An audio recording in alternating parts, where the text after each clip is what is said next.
Hello friends, welcome back you to my channel लच garden में स्वागत है एक नए वीडियो के साथ। आज हम बात करने वाले हैं कि फूलों वाले पौधे में कैसे अधिक फूल लें, साथ ही साथ पौधे की देखभाल कैसे करें, कीड़े फंगस अगर लग जाते हैं तो उसे ख़त्म कैसे करें।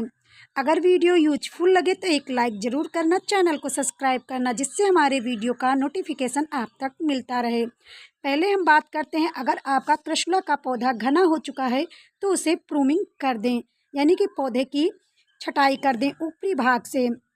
अगर आपके पौधे में कीड़े फंगस लग जाते हैं या इस तरह से बोट का अटैक दिखता है, पौधे में जो बोट होते हैं इस तरह से आप देख सकते हैं, ये पत्तियों को चूसते हैं और तनों को खराब कर दे, जिसके कारण पौधे हमारे खराब हो जाते हैं।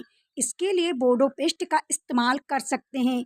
यह एक प्रकार का नीले थोथे चूने का मिश्रण होता है जो पौधे में कीड़े फंगस को खत्म करने में मदद करता है। हाँ, हालांकि ये सारे कीड़ों को खत्म नहीं कर सकता। आप इसका घोल बनाकर पौधे पर स्प्रे करें। अब बात करते हैं फूलों की। फूल जब खिल के धीरे धीरे मुरझाने लगे, फिर उसमें थोड़े थोड़े से बीज आ जाएंगे।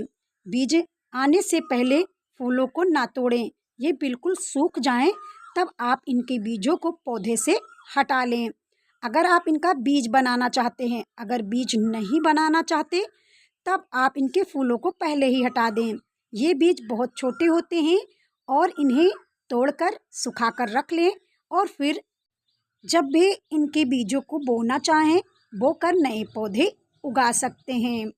अगर हम बात करें कि गेंदे के पौधे हों या फिर कोई और प्लांट हो, उनकी पत्तियां क्या होते हैं, फंगस और कीड़े की वजह से धीरे धीरे इस तरह से सूखे सूखे दिखने लगें, क्योंकि इसमें फंगस, स्पाइडर माइट जैसे कीड़ों का अटैक हो जाता है। इसीलिए पौधे में इन पत्तियों को हटाना बहुत ज़रूरी हो जाता है। जितने भी खराब पत्तियां हों, आप अपने पौधे से हटा दें। हमारे पौधे में ये पत्तियां खराब हो चुकी हैं, इसीलिए हम अपने पौधे से इन सारे पत्तों को हटा देंगे, जिसके कारण पौधा हमारा स्वस्थ बना रहेगा, कीड़े फंगस नहीं लगेंगे। क्योंकि जब पत्तियां खराब होने लगती हैं तो सड़न पैदा हो जाती है, जिससे दूसरे पत्तियों में पकड़ लेते हैं और धीरे धीरे पत्तियां खराब हो जाते हैं। हम इन सारी पत्तियों को हटा देंगे। हटाने के बाद फूलों की जो संख्या है, इसके लिए हम लिक्विड फर्टिलाइज़र डालेंगे। जितने भी सूखे फूल आप अपने पौधे में दिखें उसको हटाते रहें, बीजों के लिए इसे कलेक्ट करते रहें। अगर आप बीज नहीं बनाना चाहते तो पहले ही इन फूलों को हटा दें। इससे आप बहुत अच्छा बायो एंजाइम भी बना सकते हैं। मैरीगोल्ड का प्लांट है तो बायो एंजाइम बहुत अच्छा बनता है और भीनी भीनी खुशबू वाला होता है, प्लांट्स में डाल सकते हैं या आप अपने किचन में इस्तेमाल करना चाहें तो कर सकते हैं। अगर हम बात करें फूलों वाले पौधे में फूल लेने के लिए हमें क्या करना चाहिए, लेकिन उससे पहले कुछ और ज़रूरी बातें होती हैं जो पौधे में ध्यान रखना चाहिए। तापमान अधिक होता है, गर्मियों का मौसम है, इसीलिए पौधे में नियमित रूप से पौधे में पानी देना बहुत आवश्यक होता है। पानी जब भी दें तो शाम को देना चाहिए। पौधे में सुबह पानी दें, 10 बजे के बाद बिल्कुल दोपहर में पानी ना दें। अगर आप दोपहर में पानी देते हैं तो आपका पौधा खराब हो सकता है। यह है मेरा नागदौन का पौधा, इसमें घास फूस उगाए हैं। वैसे भी अपने पौधे में हर महीने के पौधे में जड़ों के नीचे निराई गुड़ाई करना भी आवश्यक होता है। जितने भी घास फूस हों उन्हें हटाते रहें। अगर हम फर्टिलाइज़र का बात करें तो हम पुराना गोबर का खाद बेस्ट माना जाता है, या फिर आप वर्मिंग कंपोस्ट अपने पौधे में महीने या 2 महीने में ज़रूर दें। लिक्विड फर्टिलाइज़र में अगर हम बात करें तो ओपले का पानी दे सकते हैं। ओपले का पानी फूलों की संख्या को बहुत अच्छे से बढ़ाता है। पौधे में अधिक फूल लेने के लिए मिट्टी का पीएच मान भी सही होना जरूरी होता है। मिट्टी के पीएच मान की बात करें तो 5 से 6.5 तक होना अनिवार्य होता है। ये मेरा छुई मुई का पौधा है। हम आपको बताएंगे कि हम ऐसा लिक्विड हमेशा डालते रहते हैं जो पौधे की ग्रोथ को हमेशा बढ़ाता है।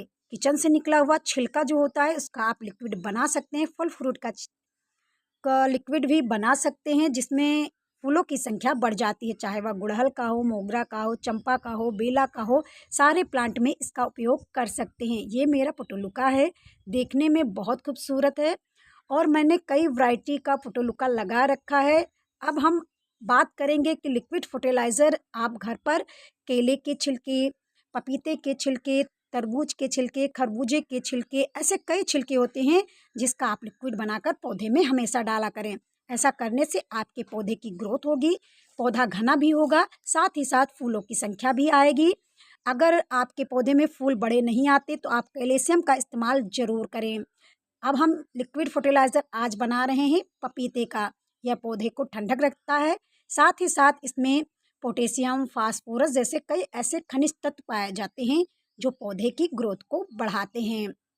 पपीते की छिलके का इस्तेमाल आप पौधे के लिए ज़रूर करें, क्योंकि अक्सर गर्मियों के मौसम में पपीते के छिलके आते हैं और आप वेस्ट समझकर इसे फेंक देते हैं। इसे फेंकें ना और इस्तेमाल करना सीखें। आप चाहें तो कंपोस्ट वाला खाद भी बना सकते हैं और लिक्विड बना सकते हैं, दोनों बना सकते हैं। हम यहाँ पर लिक्विड बनाकर अपने पौधे में डालेंगे।